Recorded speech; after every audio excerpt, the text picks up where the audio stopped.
Hello everyone, I am Shahan Laik and today I will discuss about respiratory tract pathology. The first one is in the nasopharynx portion we will discuss rhinitis. So what is rhinitis? Rhinitis is actually inflammation of nasal mucosa. Rhinovirus is the main cause. We get sneezing, congestion, runny nose. Nasal polyp. Nasal polyp is actually protrusion of edematous inflamed nasal mucosa. Angiofibroma. Angiofibroma is the benign tumor of nasal mucosa composed of large blood vessel and fibrous tissue. The next one is the nasopharyngeal carcinoma. It is malignant tumor of nasopharyngeal epithelium. Next we come in the larynx portion. Acute epiglottitis means inflammation of epiglottis done by H. influenzae type B. Next one is laryngotracheal bronchitis, also known as the croup. It is the inflammation of upper airway. It is done by parainfluenza virus and we get a barking cough in croup. The next one is vocal cord nodule. It is called Singer nodule. These nodules are arised on the true vocal cord. The next one is the laryngeal papilloma. This is actually the papillary tumor of vocal cord. Next one is laryngeal carcinoma. It is squamous cell carcinoma usually arising from epithelial lining of vocal cord. The next thing which we will discuss is this pulmonary infection. First one is pneumonia. Pneumonia is infection of lung parenchyma and generally we can find the clinical symptoms like yellowish green pus filled sputum, also rusty bloody sputum, trachypnea and pruritic chest pain. Diagnosis is by chest X-ray, sputum gram stain culture and blood culture. The three types of pneumonia we will discuss. The first one is mainly the lobar pneumonia, which is the characterized by consolidation of entire lobe of lung done by Streptococcus pneumoniae and Klebsiella pneumoniae. Congestion, red hepatization, gray hepatization and resolution. 4 stages we can find lobar pneumonia. Congestion of the blood vessel, red hepatization means actually the exudate neutrophil and hemorrhagic feelings. So hemorrhagic feeling of air space is red hepatization. Then gray hepatization due to degradation of the red blood cells, and last one is resolution. The next one is bronchopneumonia. Bronchopneumonia is characterized by scattered patchy consolidation centered around bronchioles, multifocal bilateral. Next one is interstitial atypical pneumonia. Interstitial, so it can be found diffuse interstitial infiltrate and it is atypical in nature, mildly affect the upper respiratory tract and caused by bacteria or virus. Aspiration pneumonia generally seen in the patients who are in the risk for aspiration, example alcoholic and comatose patient, mostly done by anaerobic bacteria in the oropharynx, example Bacteroid, Fusobacterium and Peptococcus. Okay, the next one which we will discuss is this one, tuberculosis. We have a separate video in our channel for tuberculosis. You can watch that, those who have not watched tuberculosis video. Tuberculosis is actually inhalation disorder. It's spread by inhalation and that is actually caused by Mycobacterium tuberculosis, primary TB and secondary TB. Primary TB occurs in a way that is focal caseating necrosis in the lower lobe of the lungs and generally it is known as Ghon complex. Primary TB is generally asymptomatic. The next one is secondary TB, which generally with the reactivation of Mycobacterium tuberculosis and occurs at the apex of the lungs because it has poor lymphatics and high oxygen tension, and the focus and it forms cavitation.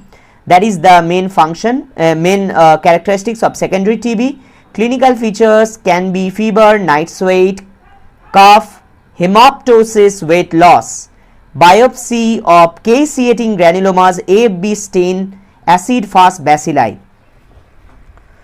Okay, the next one which we will discuss is chronic obstructive pulmonary disease, that is COPD. These are group of disease causing airway obstruction, and here the first one is chronic bronchitis.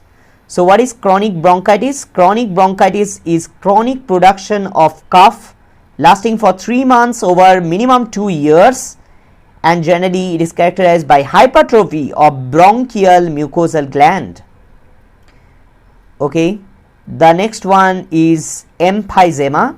In emphysema, destruction of the alveolar air sac occurs, and generally loss of the elastic recoil and collapse of the airways occurs in this disease, and generally there is a imbalance between protease and anti-protease. Inflammation in the lungs normally leads to release of protease by the neutrophils and macrophage, and alpha-1 antitrypsin A1AT neutralize the protease. Now excess inflammation or lack of A1AT leads to destruction of alveolar air sac. Smoking is the most common cause of emphysema. Okay, the next disease which we will discuss is asthma. You have heard about it. It is actually the reversible airway bronchoconstriction, and mostly due to allergic stimuli. Asthma, okay, mostly due to allergic stimuli, and generally the pathogenesis can be actually allergens induce the Th2 phenotypes in CD4 T cells, genetically susceptible individuals, and we get this disease. Clinically we get dyspnea, wheezing, production of cough, and also we get these two things which is very important. One is the spiral shaped mucus plug, which is Charcman spiral, and another is eosinophil derived crystal known as Charcot leaded crystals. Okay, next is bronchiectasis. Bronchiectasis is actually permanent dilatation of bronchioles and bronchi and loss of airway tone resulting in air trapping, generally caused by cystic fibrosis and Carter-Jenner syndrome. In Carter-Jenner syndrome we get inherent defect in Dynin arm which is necessary for the ciliary movement. Clinically we get cough, dyspnea, foul smelling, sputum. Next one is restrictive disease. Let us learn about this one. This is idiopathic pulmonary fibrosis. Idiopathic pulmonary fibrosis is fibrosis of lung interstitium, and the etiology is unknown. Next is, I'm sorry for this. The next one is pneumoconiosis. Pneumoconiosis is actually interstitial fibrosis due to occupational exposure required for chronic exposure to small particles that are fibrogenic. The next one is this one, that is sarcoidosis. Can you see it properly? I am worried. I think you can see it. Sarcoidosis is actually systemic disease characterized by non-caseating granulomas in multiple organ, classically seen in African American females. Etiology is unknown, likely due to CD4 helper T cells response to an unknown antigens.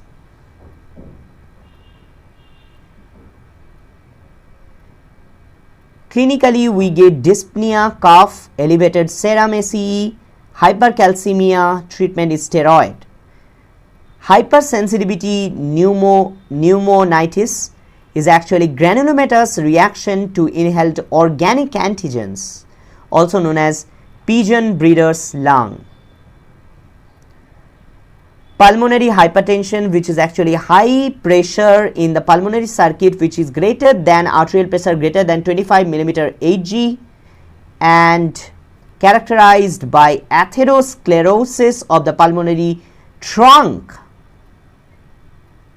and led to right ventricular hypertrophy with eventual cor pulmonary. The next one is primary pulmonary hypertension, which is classically seen in young adult females, and another is secondary pulmonary hypertension, which is due to hypoxemia, COPD, and interstitial lung disease. Respiratory distress syndrome. The first one which we will discuss is acute respiratory distress syndrome. In acute respiratory distress syndrome, we get diffuse damage to the alveolar capillary interface. Leakage of the protein rich fluid leads to edema and combines with necrotic epithelial cells to form hyaline membrane in the alveoli. This is very important. Clinically, we get hypoxemia and cyanosis with respiratory distress and thickened diffusion barrier, collapse of air sac. Whiteout in the X-ray is very important feature. Okay, we can see here this is whiteout. Next is neonatal respiratory distress syndrome. There is actually the respiratory distress due to inadequate surfactant level. You know surfactant?